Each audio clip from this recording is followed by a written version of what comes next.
So without further ado, I'd like to introduce our first speaker for today. John Branch is a professor of a variety of marketing and international business courses at the Stephen M. Ross School of Business at the University of Michigan.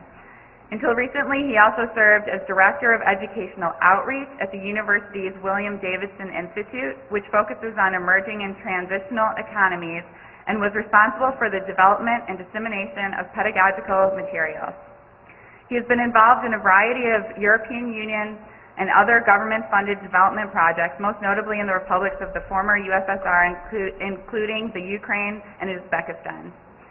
He has consulted to numerous international organizations, including Anheuser-Busch, Mercedes-Benz, Coca-Cola, Michelin, Nestle, and many more.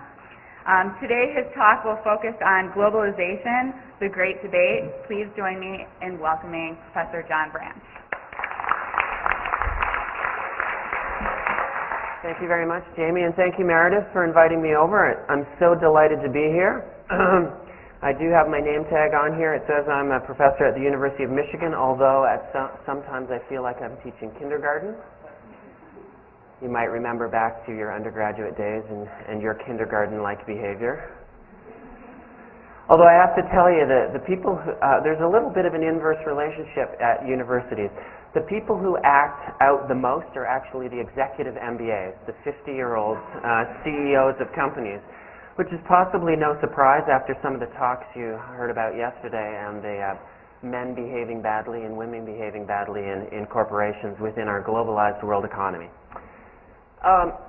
It's really great to be here in Chicago, despite having spent the past 5 years living in St. Louis and being a Cardinals fan, but I won't say anything about that. I know better. So Jamie said I am at one of these Centers for Russian and Eastern European Studies. It's a slightly different acronym, but it's one of the number of federally funded institutes within universities which focus on Eastern Europe and Central Europe and also the former Soviet Union. The reason why I'm there is because my first big international experience when I was 22 years old was a year spent in Poland in 1992, just after the wall had come down in the Solidarność movement in Poland. So what an exciting time to be in Central Europe. The year after, I spent about 3 months in this town called Bishkek. Anybody know where Bishkek is? Bishkek is the capital of Kyrgyzstan. Kyrgyzstan is one of the 15 republics of the former Soviet Union, right? Yes? There were 15 republics in the Soviet Union. Let's name them all. Here we go. Kyrgyzstan, Uzbekistan, Ukraine, Georgia, Estonia, Latvia, Lithuania, Russian Federation, Turkmenistan, Uzbekistan, Tajikistan, Kazakhstan, Moldova, Armenia, Azerbaijan, one more, starts with a B and ends with Russia. Belarus, great. Capital cities.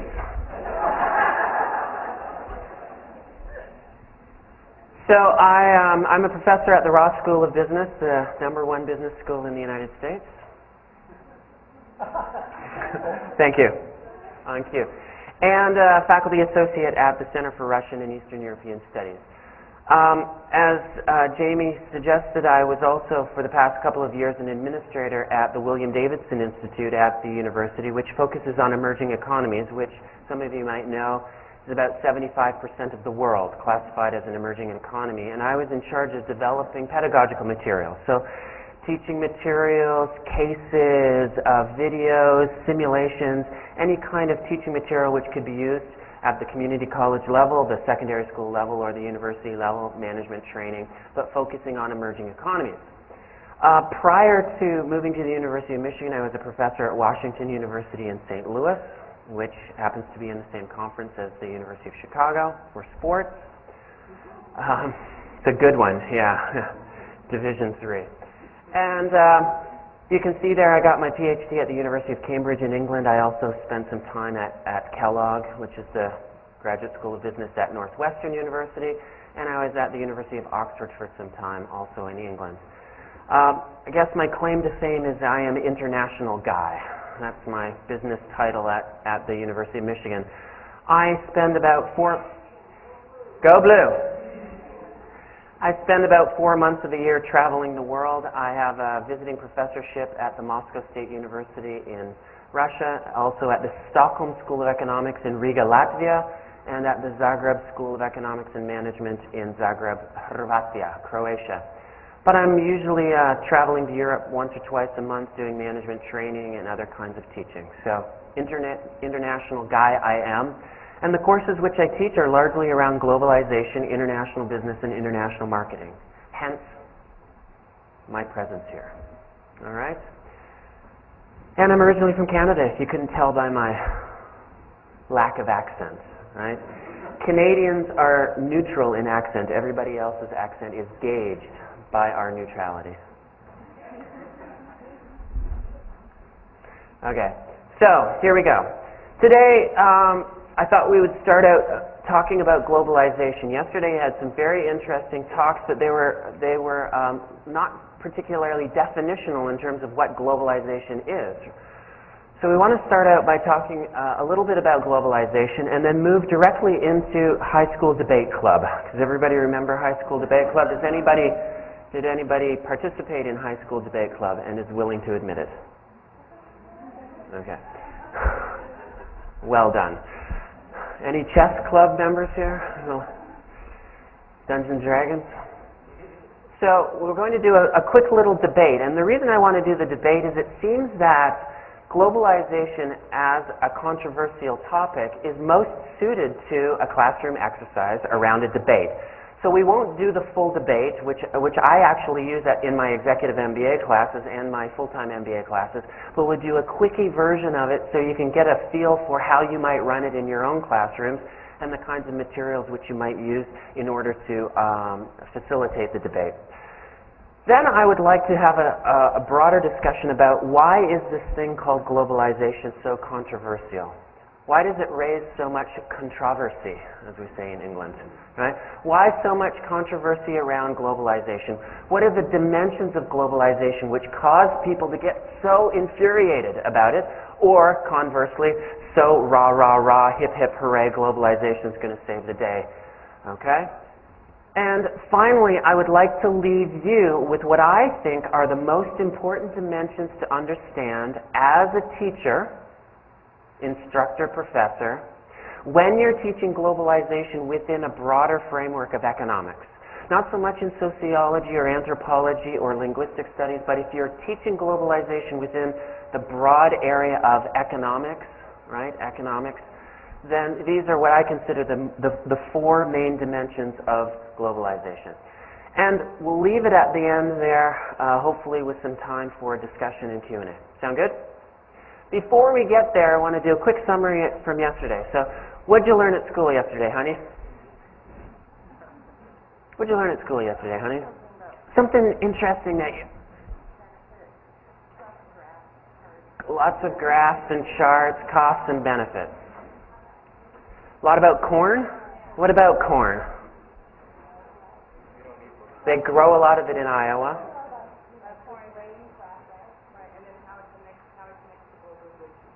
Great. So one of the things about globalization which you learned through this example is that it's all interconnected, right? It's a very, very interwoven activity. So, you know the old, if a butterfly flaps its wings in the South Pacific, then we have a monsoon in Mumbai, right? It's the same with globalization.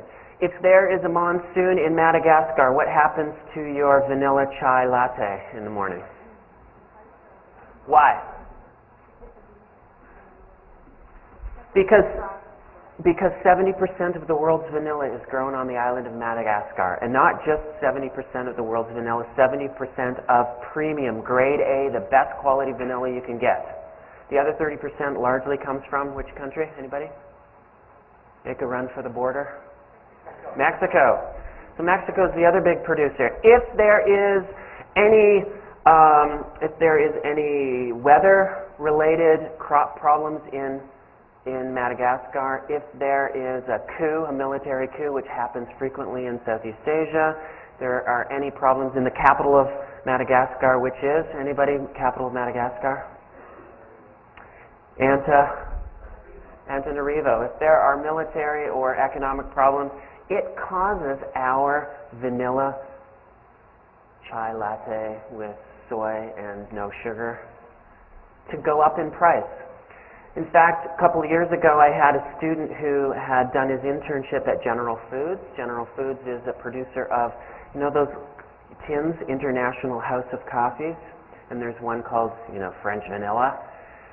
His cost structure, speaking of costs and graphs, overnight the price of vanilla went from about $50 a metric ton to $500 a metric ton. What happens when your raw materials increase by, let's do the math on that, 10 times? What happens to your cost structure and therefore your margins? Right? And it's interconnected. What happens over there also affects us here. Bulgaria. Anybody heard of the country of Bulgaria? Where's Bulgaria? It's in East Central Europe. Some people call it the Balkan region. It's in southeastern Europe, bordered by, anybody? Romania to the north. Serbia to the southwest. South. Greece, Black Sea, and Greece. Bulgaria is about, I don't know, 15 million people. They have a GDP of about $5,000 US per capita. Not a particularly rich country. Recently joined the European Union along with Romania. What would happen if Bulgaria, about the size of Ohio, if Bulgaria suddenly disappeared into the Black Sea? Who would care? The French? Why would the French care? Say it louder. 60% of the world's rose oil comes from the Danube River Valley in northern Bulgaria. What happens to all of us men the day of Mother's Day or the day of our wife's birthday when we have forgotten to buy something and we have to run out to the store? We've got to buy perfume. What would we do, men? We'd be in trouble. We'd be in the doghouse. Right? So we have this notion of interconnectedness. We have costs and benefits and profit margins and everything. Okay? This is part of globalization. This is what our world economy is all about. And for some, it raises a lot of controversy. And that's today, this morning's topic. Let's start first with a very simple definition. Was ist das? Что это? Qu'est-ce que c'est? Qu'est-ce? What is globalization? In your own words, what's globalization?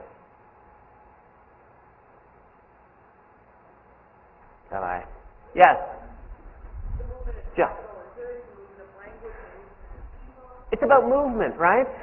And some would say it's movement particularly across borders, right? And it's unfettered movement in a lot of ways, right? It's not respecting those borders. And what's crossing the borders? Let's have another list there. What did Jill, you said?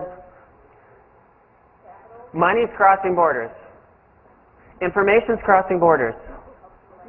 Cultural ideas, people, languages are crossing borders. Culture, diseases are crossing borders. Right? Globalization is this new interconnectedness, right? But I like to define it, and in fact The Economist magazine, which is the magazine you must subscribe to right now.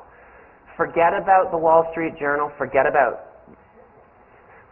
Business Week or Time magazine. Rubbish. Throw them in the junk pile, right? It's The Economist. The Economist is the greatest magazine.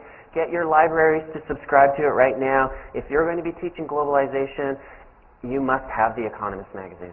The Economist defines globalization with respect to this idea of crossing borders. It's about crossing borders. Globalization is a sexy topic. No doubt about it. And it's not just a sexy topic because we're in a global recession, which is because of globalization, there's a global recession, right? What happened in the United States affected everybody else. But it's a sexy topic because it's here and it's here to stay, and it's been here for a long time. In 2002, almost 3,000 articles and 600 books. Clearly, this is a topic which a lot of people are talking about. Globalization, according to globalizationguide.org, primarily an economic phenomenon, right, involving the increasing interaction, integration, cross-border of stuff. Money, people, diseases, wars, language, foods, music, cultural artifacts. This is one definition. Similarly, emphasizing this notion of denationalization. This is particularly important if you're teaching this in economics, but with a political economy or a political slant. You know those boundaries we call borders, right? 49th parallel between Canada and the United States. Those are on a piece of paper called a map. Globalization does not respect those borders very well.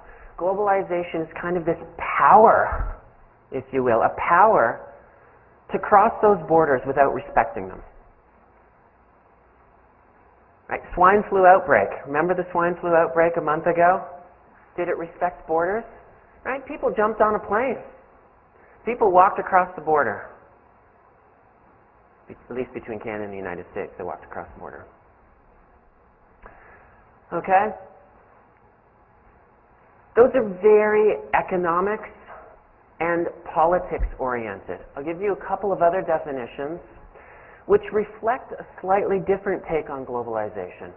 Because it's not just about money and it's not just about the borders. We're also seeing social, cultural, technological exchange.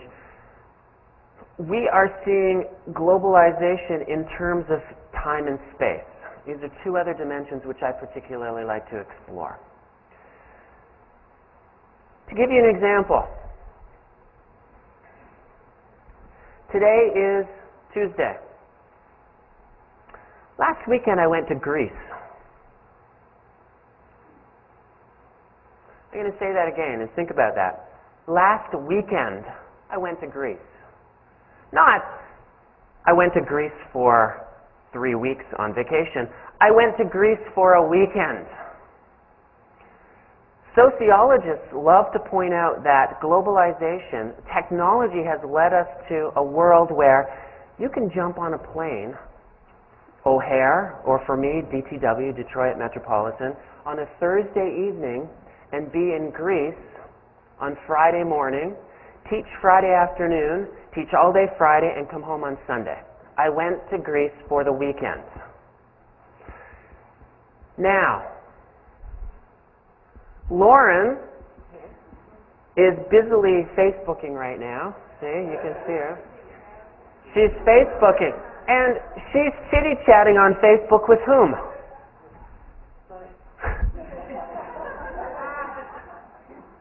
She's Facebooking with one of her Facebook pals who lives in Indonesia, on the other side of the world, in a 12-hour time difference, right? Sociologists like to emphasize this notion of decoupling of space and time. Globalization means we don't have temporal or spatial limits. I suppose that ties in with this idea of no boundaries also. So, another sociologist, transformation of spatial, social transactions to change the way we are and who we are. So again, primarily an economic phenomenon about the cross-border flow of, Jill said, money, goods, ships plying the oceans, bringing us crap from wherever, right? Which we buy with American dollars, which then instantaneously get wired to other places of the world, right? Buy perfume, which was designed by Kenzo, who is a Japanese fashion designer, but who lives in Paris. They produce the perfume in France on a bottle made from silica, which comes from the Middle East, on a bottle produced in Hungary and shipped by a Greek shipping company to a port in the United States owned by a company from Dubai, gets on a train owned by a Canadian company which ships it to Chicago, where it goes into a warehouse owned by a Hong Kong company, and it ends up on our shelves in Macy's, and we buy it with American dollars and put it in a HSBC, which is owned by Hong Kong, Shanghai-based company. That's globalization. Clearly, the boundaries are not respected. We cross borders seemingly seamlessly, and the time and the space we don't even think about anymore. Right? It's just a big world. Nobody thinks about Hong Kong as being exotic or strange or far away now. Next week I'm going to Latvia for the weekend. Teach at the Stockholm School of Economics for a weekend. The week after that I'm going to Peru. Right? Then I'm going to Shanghai in August. There's just no spatial boundaries or temporal boundaries. Now, this sounds all pretty good so far, doesn't it? Or are some people's backs getting up a little bit? Seems reasonable? I want to state very clearly that definitions are value-laden. Within a definition, there are clear signs of the person's stance on globalization. So I'll give you a couple of additional... Okay. No, go ahead. I was reacting right away when you talked about Madagascar producing 70% of the world's vanilla, and if I'm not mistaken, it's also the second worst country in the world. In which case, this idea that specialization is going to make you wealthy and everybody will move along, you kind of define the principle here. Oh, yes, although specialization is not in and of itself the wealth generation. It's specialization at something which is high value added. So digging stuff out of the ground or pulling stuff out of the ocean or chopping things down, generally speaking, are not very high value added, right? Canada chops down a lot of trees, right? We supply a lot of softwood lumber to the United States, and then the United States government slaps big tariffs on us, right? A little sore point with Canadians. But chopping down trees is not very high value added, nor is growing silkworms and pulling the silk out of the cocoons, nor is, well, there's only one thing or a couple of things which make a lot of money coming out of the ground. It's black and it's liquid. Oil, shiny and blings, and a few other things, right? But generally speaking, the actual extraction of the land-based industries, agriculture, not particularly high value added, generally speaking. So it's not just specialization, it's specialization at higher value added. There are lots of people who are against globalization, and clearly these next two definitions will make you feel that. It's a worldwide drive toward a globalized economic system dominated by supranational corporate trade and banking institutions that are not accountable to democratic processes or national governments. Coming to a theater near you. This is clearly a definition written with, I'm not sure an axe to grind is the appropriate phrase, but it's clear that the people who wrote this believe that there's something bad about globalization. That the breaking down of the boundaries means that governments no longer have the power to control and to regulate. You talked about you had some presentations yesterday on the economic crisis. What happened in the economic crisis using this definition? Nobody was watching the banks and what they were doing. Nobody was watching these banks like Citigroup and AIG, these big monstrous organizations, supranational corporate trade and banking institutions. Nobody was watching them. And what happened? They invested in stuff which had very, very, very high risk. And high risk is a good thing in the sense that if you win, you make lots of money. But if you lose, you equally lose lots of money. And then globalization, this interconnectedness, which Jill suggested, means that the whole house of cards came tumbling down, including governments like Iceland and Latvia, one of my favorite places to go. Latvia, right now. The Latvian lat, they're talking about devaluing the Latvian lat. The Latvian lat, very clever, the Latvians, right? Latvian lat, couldn't come up with a better currency title. The Latvian lat is linked to the euro. All Latvians have their mortgages denominated in euros, but they have to pay in lats. What happens if tomorrow the Latvian lat is worth half its value against the euro? Your 200,000 euro mortgage now is going to cost you twice as much. You're going to have to pay twice as much for the same house. Yikes, with a capital Y, right? Here's another one. Globalization is the hegemony of American values. This was a European definition.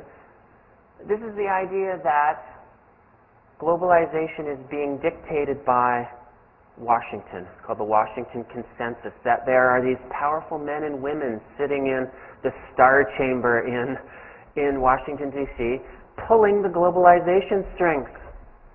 There's a fabulous book if you want to read it. It was, some people claim it's fiction, other people claim it's nonfiction. It's called The Diary of an Economic Hitman. And the author tells us that he was a CIA agent in the 1970s and 80s, operating in Central and South America, and rather than killing off dictators in Central and South America, his job was to be an economic hitman. He was the instrument of the American government, he's saying, controlling the economies of Central and South America. For whose benefit?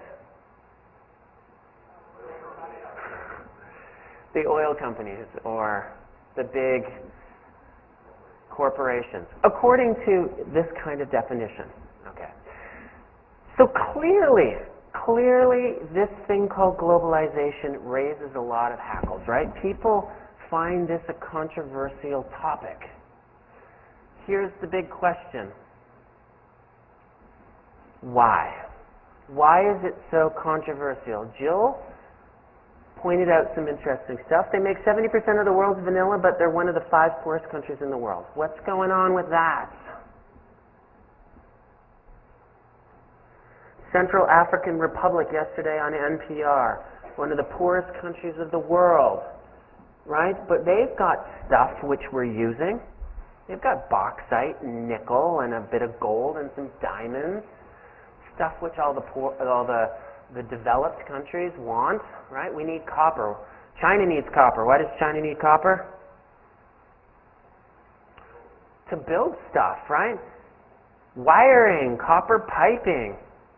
Why do you think abandoned houses right now in the United States have no wiring and copper pipe in them? Because people go in there and strip them down and sell it because the copper prices are so high. But why is the Central African Republic the 2nd poorest country in the world? I pointed to you because I saw your head nodding as if you'd heard NPR article yesterday. Well, let's have our debate. If indeed globalization is so controversial, why? Why are people so for or against it? What are the things driving this debate? So, you ready? 1, 2, 1, 2, 1, 2, 1, 2, 1. You're a 1? Okay. Hang on. You're a 1. 1s and 2s. You know who you are? I'm going to put a number between, not between 1 and 2. I'm going to put 1 or 2 behind my back. You choose, and if you get it correct, then you can choose if you're going to be for globalization or against globalization. You ready? Number 1 or 2? So, 2s get to choose. Do you want to be for globalization in the debate or against globalization? Peanut Gallery wants against. Quick. Against? All the 2s are against. All the 4s are pro-globalization. You have 5 minutes. 5 minutes to develop your arguments for or against globalization, and probably, if you know debate, you're also going to want to create the arguments against the things which the other people are going to say.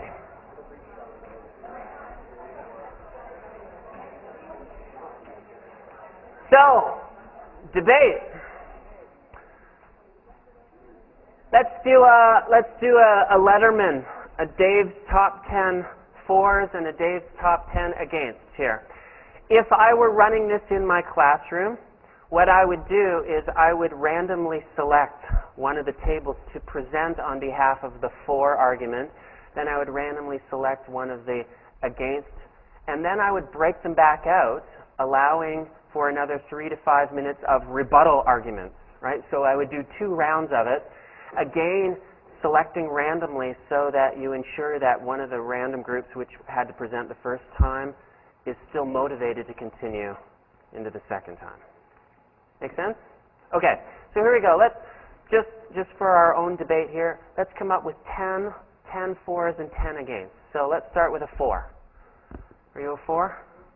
4. Let's give us one here. Give us 4. It leads to increased competition. So globalization, we see it leads to competition. We love competition in the United States. Competition is what we're all about, which might explain the idea that negative definition that it's the hegemony of American values. There's nowhere in the world which loves competition more than Americans, right? All you have to do is watch CBC, Canadian Broadcasting coverage of an Olympics versus NBC coverage of the Olympics, and you'll get a completely different feel of the Olympics, right? If an American is not in the medal contention, you will not see that sport on television, because Americans love to win, right? They love the competition. And every Olympic athlete in the United States was born like fatherless and motherless and came out of, right? They grew up with one leg shorter than the other, and miraculously it grew and worked hard, and ultimately they win the gold medal, right? Americans love competition. Competition spread throughout the globe is supposed to lead to, our argument for globalization is it leads to higher quality, because competition drives innovation. Right? It drives it up and up and up and up. Remember 20 years ago when you only got fresh ground pepper on your pasta at Olive Garden? Now what do you get? Fresh ground pepper, freshly grated Parmesan cheese, all-you-can-eat salad, all-you-can-eat bread. Right? What's next? You have to watch advertisements and you get your dinner for free. It's like pop-ups, right?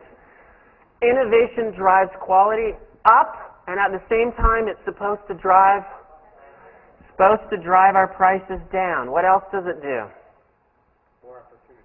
It's supposed to provide people with more opportunities. It's supposed to be about meritocracy. It's supposed to get rid of nepotism and corruption. These will be the 4 arguments. Let's have an against argument. Dave's top 10 list. What's an against? It doesn't have to be the rebuttal against that. Just any negative.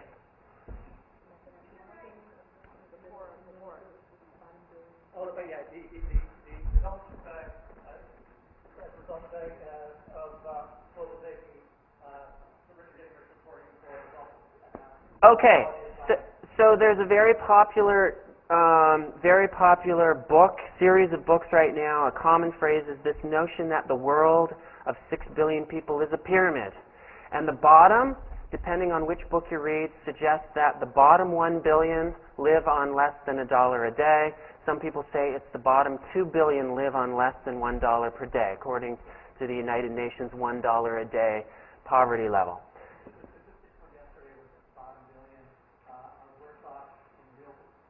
Real dough.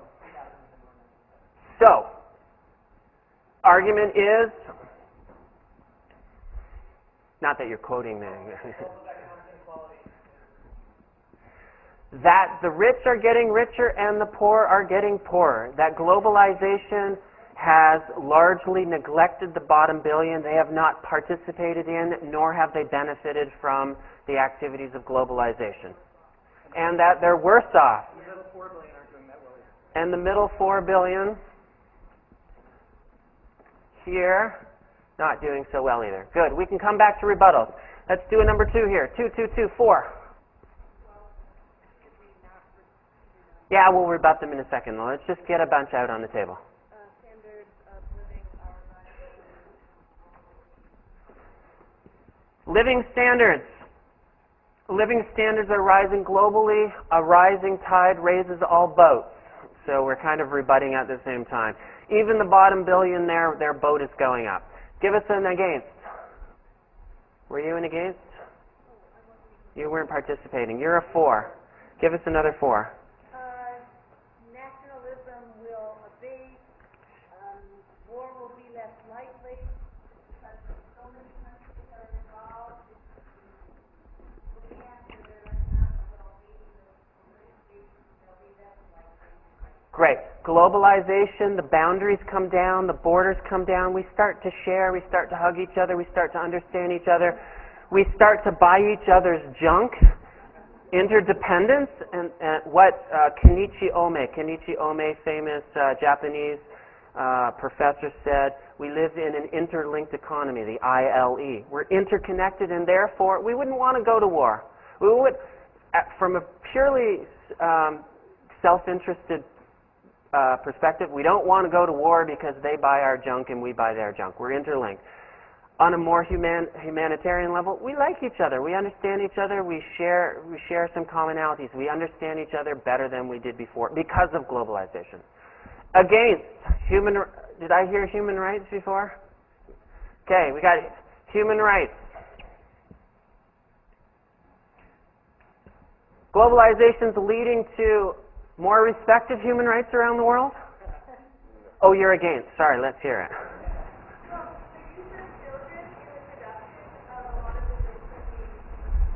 Yes?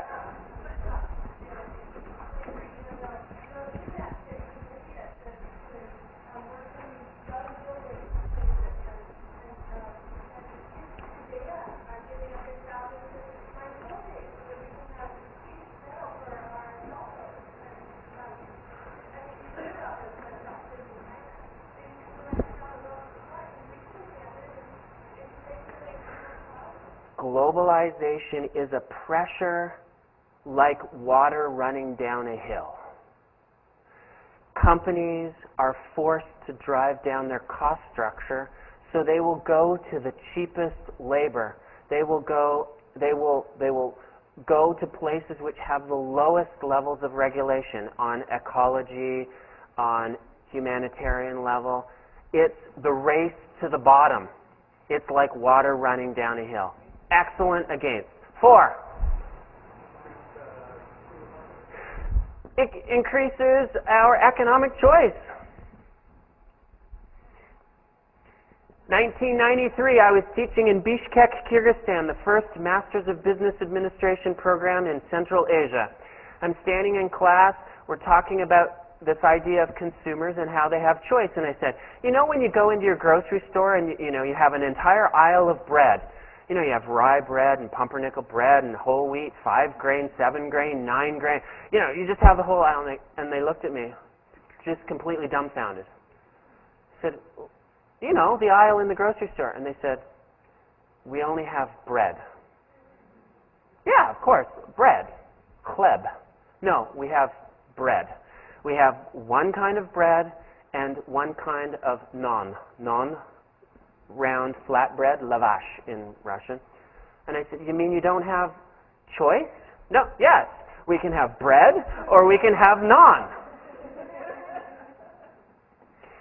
Globalization leads us to economic choice. We can choose from a variety of products on any given product. You want a t-shirt? Go into Target. What do you have? One t-shirt? Oh, no. Many different types of t-shirts. Which is linked in with this idea of competition. It's supposed to drive up the quality and drive down the price. Supposed to. Great. Against. Makes us more vulnerable. How?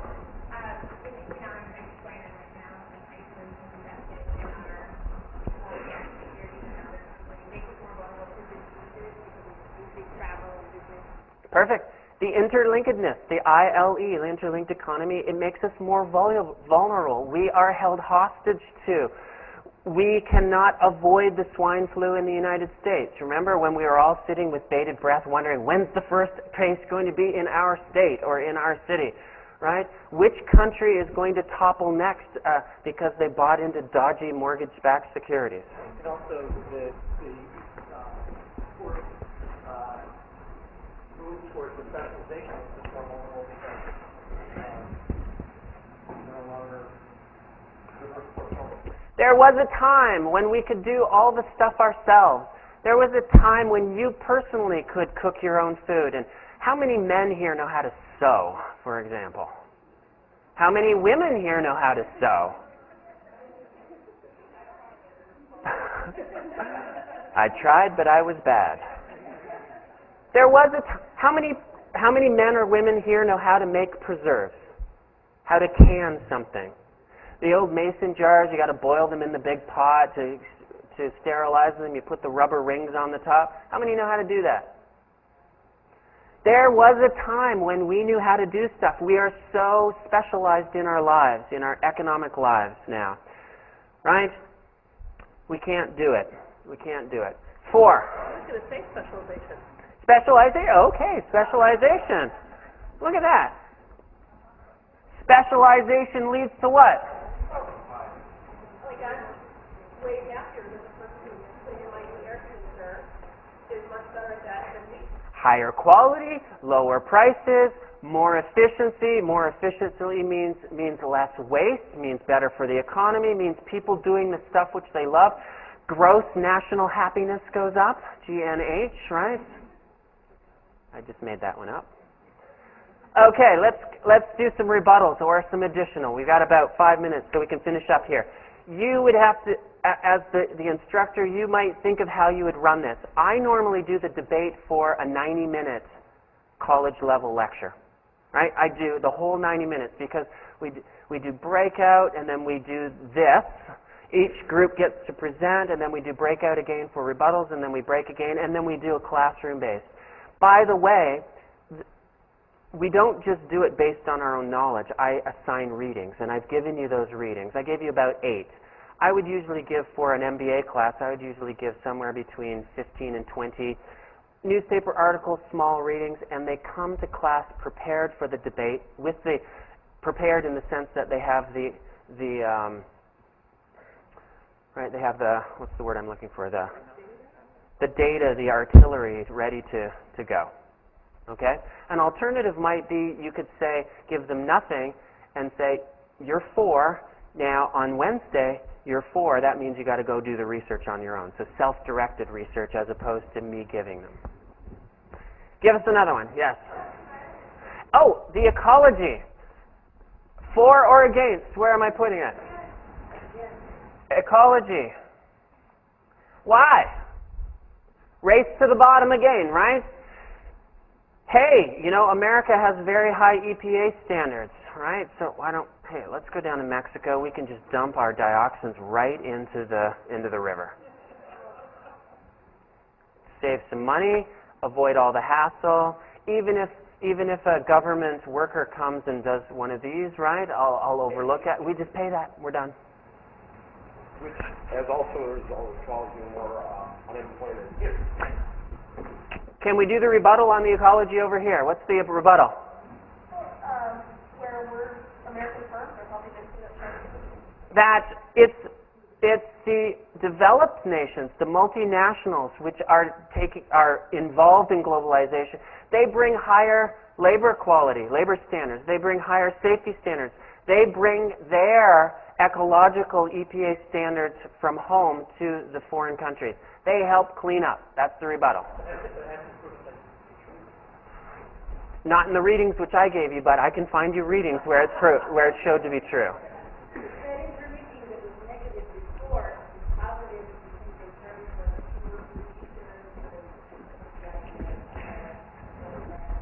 The interlinking can also be spun the other way. Let's put on our spin hats, right?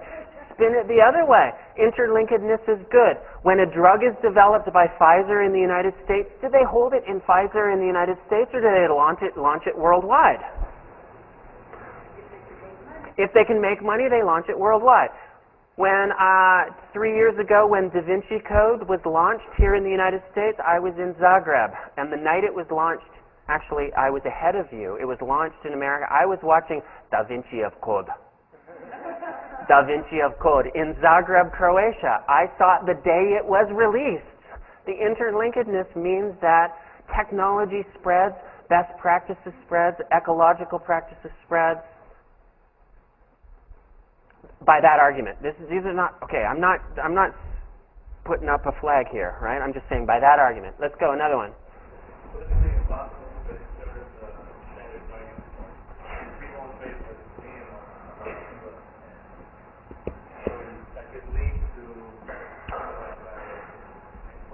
So in the 1970s, for example, the United States developed a law called the Foreign Corrupt Practices Act, the FCPA, which prevents, by law, any American firm paying a bribe to a government official in any other country of the world. This was in the 1970s, okay? Only in the last 10 years have any other countries adopted that kind of practice. And indeed, you have an American company going up against an Italian company in a foreign country for a contract. The Italian company can claim on the balance sheet bribery as a cost of doing business. In the United States, you get thrown in jail and a $10 million fine for each act to the company for bribing. In Italy, it's perfectly okay to do it, and you can claim it as a cost of doing business. Tax write-off. So the playing field, the uniformity is not there in terms of application. Did you give a receipt for that bribe? No.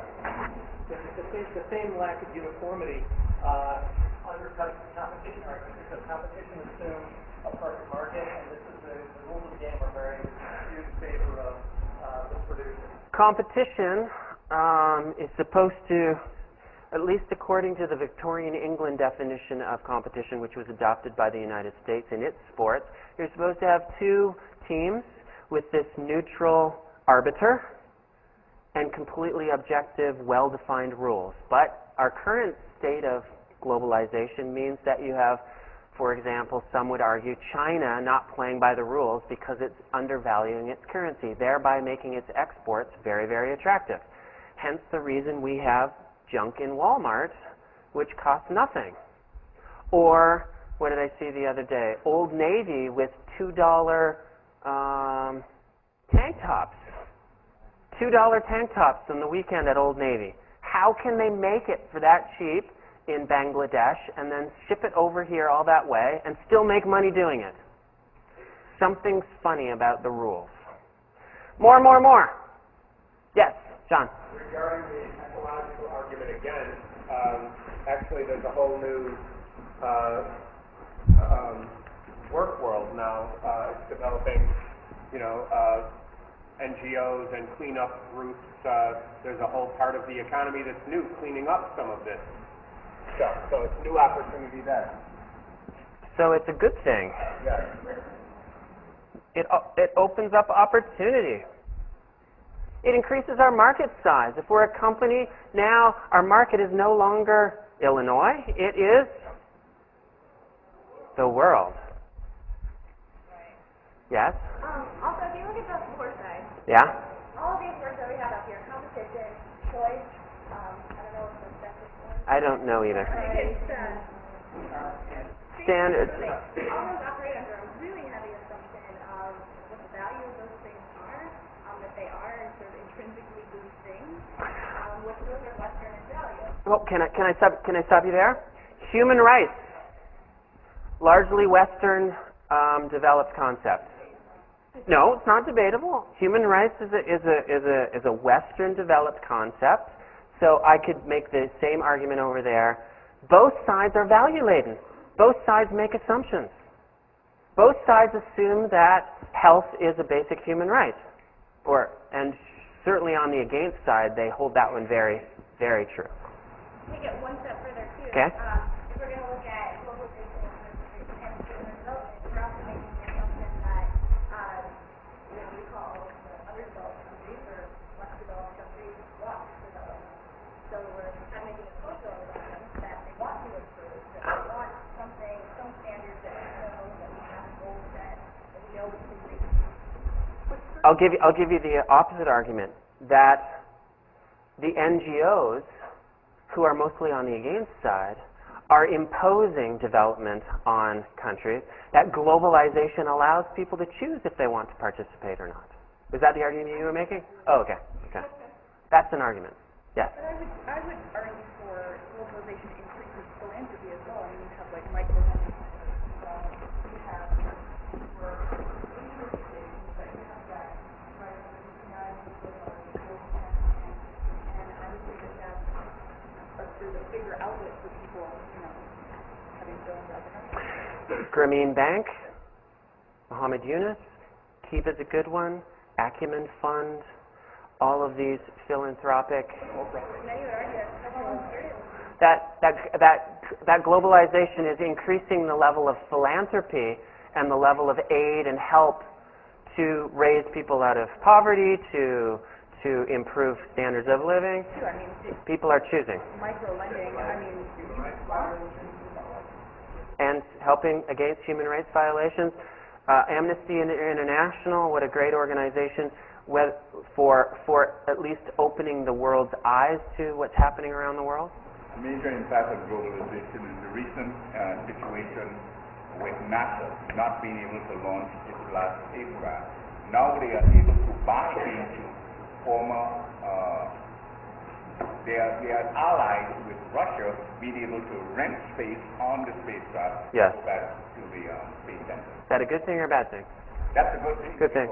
Now you don't have to put out, we don't have to pay the taxes to buy a new space. You can rent it at that price. Ah, okay. Are NGOs capitalistic funded via foundations? Can you make them broad statements?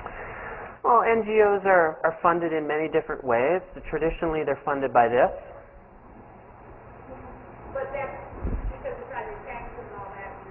Well, and there's another one of those non-uniformity of rules. One reason why philanthropy is so common in the United States is that we have a tax system which allows you to offset your taxes by giving. Not all countries have that. In fact, the small minority of countries allow for tax write-offs in philanthropy. There are also tax regulations with respect to non-governmental organizations, not-for-profits, if they earn money through activities by offering services or other kinds of products, if they have to pay taxes on those things. In the United States, for example, if you must earn less than 10% of your overall not-for-profit budget before you must start paying taxes on earnings from a profitable business. So Girl Scouts, for example, when they sell Girl Guide cookies every year, Girl Scout cookies, Girl Guides are in Canada, Girl Scout cookies, they are now at the point they make so much money on those cookies they have to pay taxes. This is a burgeoning field. You might have heard of it. It's called social entrepreneurship. Social entrepreneurship is the starting of a for-profit organization under a not-for-profit umbrella where the profit, the residual income, is funneled back into the mission-driven organization. This is why museums have gift shops. Or Goodwill runs a store. Right? The mission of Goodwill is not to run a store. The mission of Goodwill is to rehabilitate drug addicts and former prisoners. And they do so through various activities, but in order to get the money, instead of begging for it at the government level or from you and me, they try to generate their own income. That's called a social entrepreneurial activity. So, Are the NGOs favored in the rest of the world besides the United States? do you know the expression "ça dépend"? Do you know the French? The French, they are such philosophers, huh? The French philosophize about everything, including, it's a nice day out today, right? We would answer, yes. The French would go, ça dépend, huh? It means it depends. So one expression in French you must learn, ça dépend. But you have to throw some shoulders in and a little bit of a guttural thing, ça dépend, huh? So the answer is, it depends. In some countries, NGO world does not exist. In Finland, I tried to do a service learning project in a class in Finland at the Helsinki School of Economics where I used to teach. The students just said, what's this all about? What are we doing? Oh, well, we're setting up a not-for-profit company to help poor people in Finland. Why? That's the role of the government. That's why we pay 55% taxes every year, because the government takes care of us. We don't have to have a not-for-profit. So there's a cultural effect there. There's also a regulatory effect. NGOs are more or less popular. With the rise of philanthropy, there has been a rise of xenophobia. We were talking about the attacks on the Romanians in Belfast. Yes. Yes. So that would be contrary to the idea that more people are willing to understand and more open to people who are different than them. We seem to have a rise in xenophobia right now. We have a rise of nationalism. Contrary to one of the arguments for globalization, there is definitely a rise of nationalism. The question is, does the nationalism arise because of globalization, or has globalization helped it, abated it? Some argue that nationalism is less about the culture class, the Huntington cultural clash, but more because of economics. That when you're poor, you're much more susceptible to being drafted into an extremist group. Which suggests that if you want to bomb a country and you want them to jump onto your side, you might want to consider economic development as your main tool of getting them to like you. We can go on, right? So, who won the debate? 4? 4? Who has 4? Against? Looks like we're tied. Who wins the debate in globalization? This is part of the lecture. This is part of the discussion with your students. Who wins the debate? The beneficiaries of globalization. Who wins? Well, what's the correct question? I guess how can we work within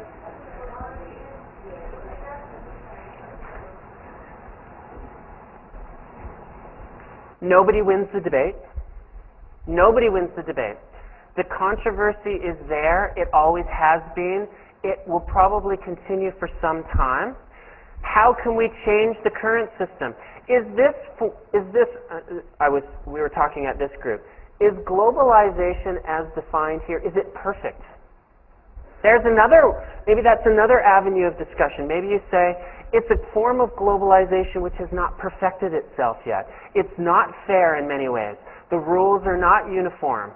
If you're a full-on Ayn Randian kind of, libertarian capitalist, you would say globalization is the only moral system, but it's not perfected yet. It hasn't allowed, it doesn't allow for perfect competition yet. It's not completely fair. We have not eliminated all of the barriers. Globalization is still evolving towards an ideal globalization. That can be one form of the discussion. Another form of the discussion, your name is? Where's your badge? In which grade do you teach? Okay. So another avenue of the discussion is, we've got a current system. How can we work within it to address some of the world's most significant problems? Where else can we go with the discussion? So you don't want to stop at the debate, right? You want to keep it going. We could discuss social justice and corporate social responsibility. Social justice, great discussion. Corporate social responsibility, which is going to get into another debate because we have two broad debates there, two broad sides. One is that you can call it the matriarchal or the patriarchal kind of form of CSR, which means the company has a role, motherly, fatherly-like, to make decisions on behalf of society. Then you have the libertarian view, which is the only moral thing to do is maximize shareholder profit, and in doing so, it will find the correct path because the society will penalize you if you don't. They would argue over here that it's not, that you're being patronizing, you're being culturally insensitive, you're being all those negative things if you choose what's best for society. let society choose. If they don't like the way you are acting, then they will penalize you by boycotting your product. Now, does our current form of globalization provide all the information necessary for people to make that choice? Are people rational beasts who always follow the information? Are they motivated to collect all the information? Whenever you walk into a grocery store, do you look up all those companies? You look on the label and it says, this is a green company and they've got the stamp of approval. Do you know that that company is actually greenwashing? They're owned by Procter & Gamble, for example, and do you know that? And there are people motivated to do that. So that's another interesting discussion. Where do we go from there? How much say do people have in their own economic development? How much do they want to participate in globalization? At which level will make them happy? Right? The Kingdom of Bhutan, for example, the King of Bhutan, he doesn't want to participate in globalization. He wants the world to stay away. He's tried to boycott satellite dishes and radio and television. Right? Everybody would reach nirvana through self-meditation. Kevin? Thinking of the long historical context of relationship between the West and the non-West, and it's been a pretty imbalanced relationship. Yes. And to kind of proceed forward greater with that, or to do before less of that, you can't help but think that this inequality is going to be perpetuated. Yes. That it's going to be the Washington consensus, the traditional, countries that will benefit the most, and the rest will tag along and things will get better, but definitely not. Yes. And we have a very short sense of history in the United States and Canada, right? The world started in 1775 here and in 1867 in Canada, right? And the fact that for 500, 800 years, Europe, Western Europe, which is supposedly the cradle of modern civilization, right, was in the Dark Ages, and it was places like Mesopotamia. Do you know where Mesopotamia is? Iraq. Mesopotamia developed the modern legal system, and then a few years ago, America strutted in there, bombed the heck out of them, and said, we're going to bring you a legal system to get your country in order, right? So we have a very, and Canada participated in that also, so I'm not just pointing the finger at Americans. We have a very short sense of history, and I think this is good. We need to contextualize a lot of these discussions, right? Copernicus, right? We revere Copernicus as about the solar system. No, it was Ulugh-Bek in Samarkand in Uzbekistan, which was not Uzbekistan at this time. It was the Khanate of Bukhara in Central Asia in the 1300s who built the first observatory and measured the distance to the moon. In the 1300s, well before Copernicus in the Renaissance period, right?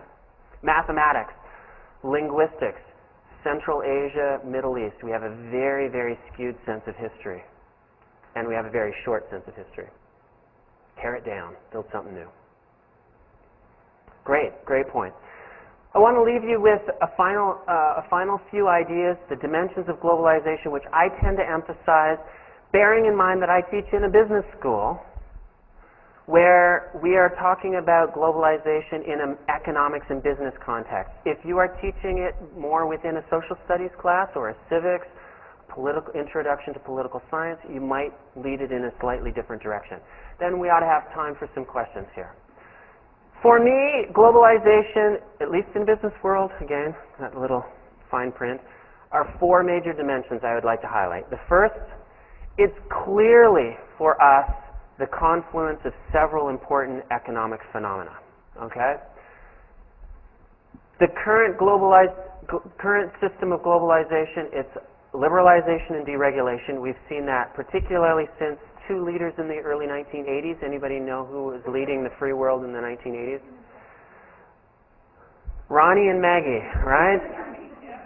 Ronald Reagan and Maggie Thatcher, they were the two who jumped on the libertarian kind of conservative economic policy, liberalization and deregulation. But that's when globalization did a little inflection point where it really took off, okay?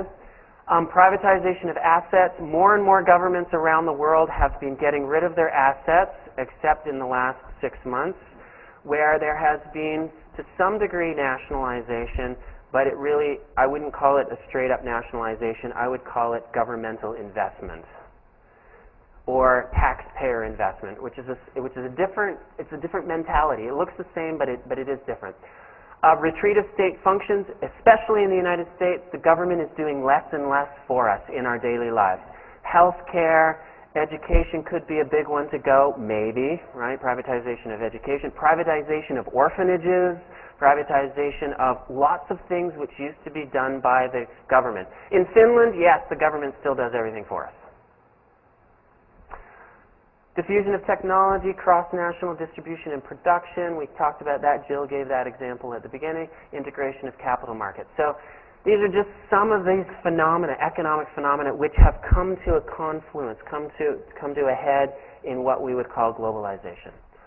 The second thing, somebody, I can't remember who it was, said to me, but globalization just didn't happen in the last few years. It's been around forever. Indeed, it is an evolutionary process. Right? In the good Darwinian sense of the word evolution, it started from a big bang.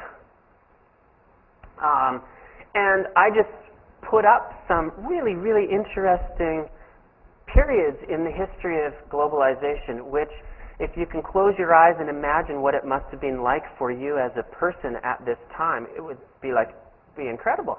Imagine, for example, if you lived at a time when the entire world decided to adopt the Gregorian calendar.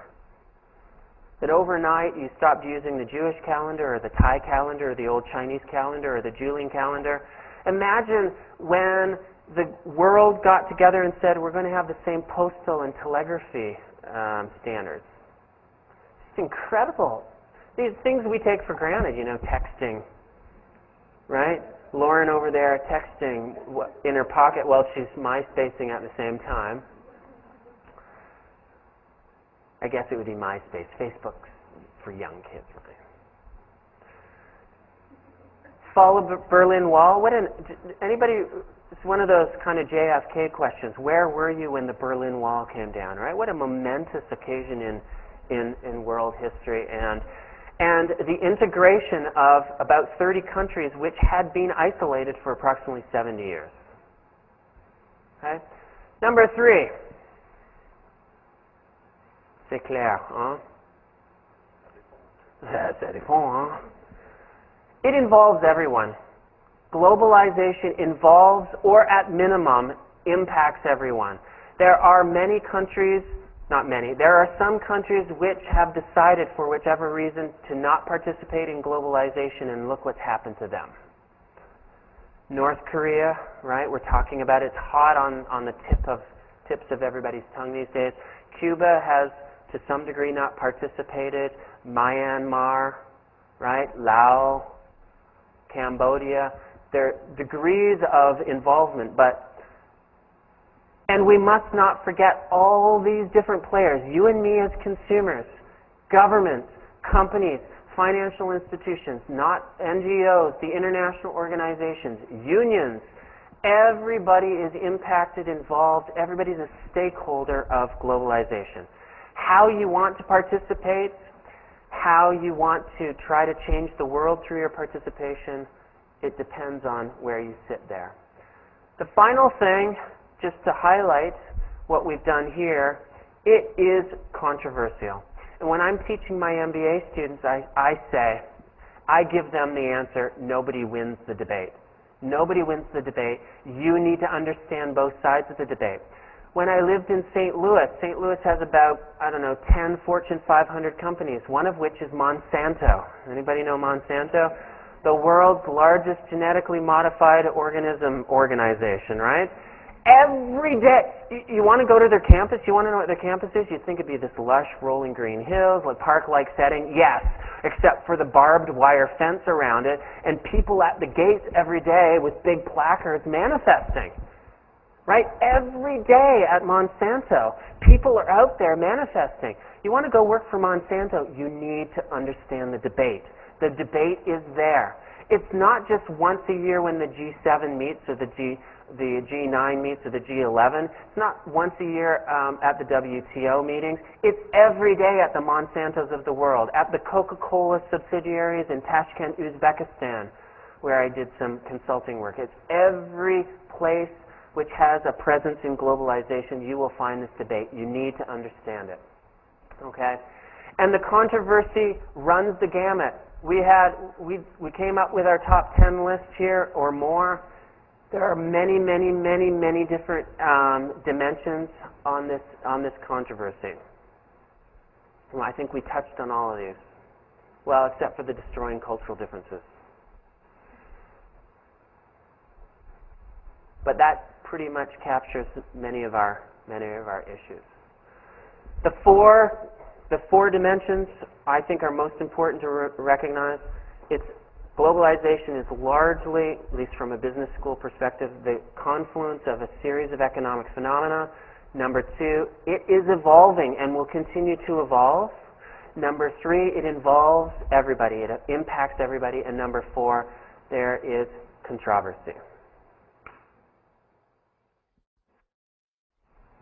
So what now? What do you want to know? What are you going to do in your classes? What can I answer? We have 5? We have 2 minutes. I got the 2-minute nod. Perhaps the envisioning of what may happen in the next couple centuries, how globalization will be received. Okay. Some things we need to look at. Convergence of currencies. There are fewer currencies than there are countries in the world.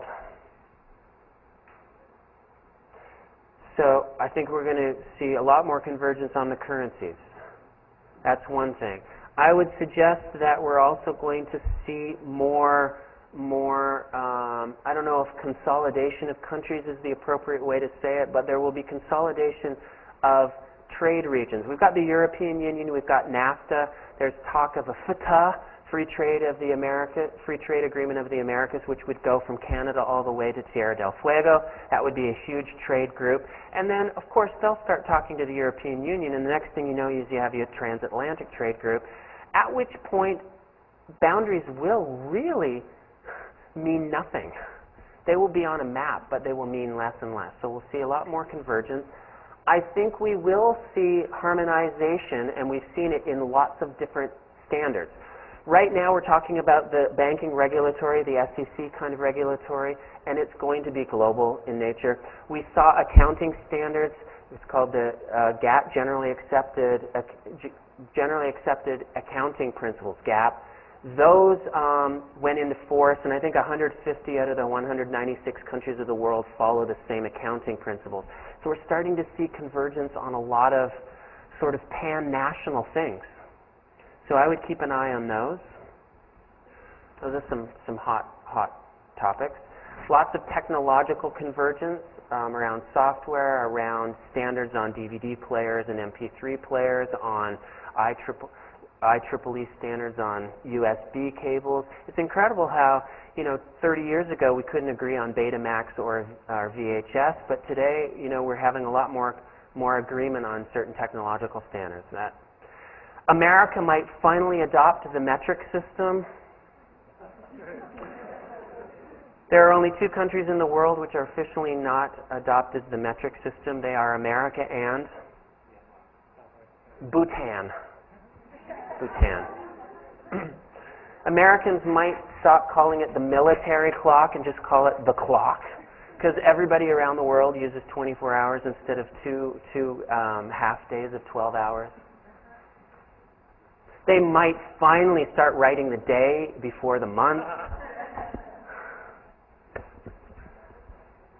Questions? Other questions? We need to wrap this up. We can talk at break, no problem, and I'm here for the remainder of the day. Any more questions? Des questions? Preguntas, por favor. Yes. Will there be more regulation also and social justice? Regulation is one of those words which these days in this political climate raises a lot of hackles also, as if regulation is in and of itself a bad thing.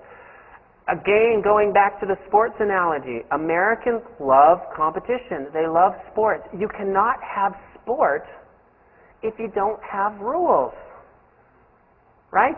Even playground basketball, which Obama loves to play, there are these generally accepted playground basketball rules.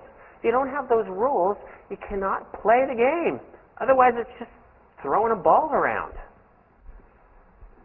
So I think, yes, there will continue to be regulations. I'm hoping, inshallah, I'm hoping that the regulations are far more sensible. And I think, unfortunately, we have a political process with lobby groups and all the rest of it. I think if we had a benevolent dictator every once in a while, it might be good to come up with some much more sensible rules. But I think we could also get rid of the power of the lobbyists in the United States, but that's a different story. I'm obviously taking a side on some of these issues. I wouldn't commit over here, but we got to take a break. Thank you very much.